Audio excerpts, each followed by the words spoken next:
Pada Hari Raya Galungan, suasana pos pengungsi Gor Swecapura Klungkung terlihat sepi. Sebagian pengungsi pulang ke kampung halaman untuk melakukan persembahyangan galungan.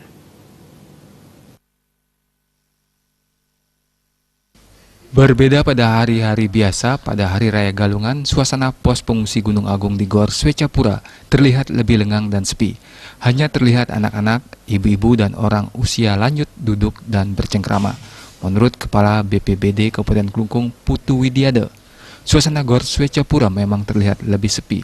Sebagian pengungsi terutama yang masih muda pulang ke kampung halaman untuk melakukan persembahyangan Hari Raya Galungan. Sejak pagi pengungsi berangkat menuju kampung halaman mereka secara mandiri. Setelah melakukan persembahyangan, pengungsi disebutkan akan kembali ke pos pengungsi Gor Swecapura. Sebagian pengungsi lainnya memilih tetap bertahan di posko pengungsian dan melakukan persembahyangan Hari Raya Galungan di Pura Surya Gor Swecapura.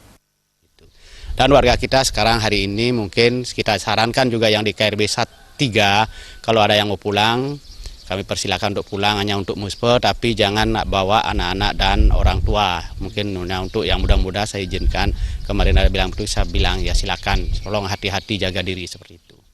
Putu Widiade menambahkan, dari 18.000 pengungsi di Klungkung, 3.000 orang berasal dari KRB 1 dan KRB 2 telah dipulangkan secara permanen.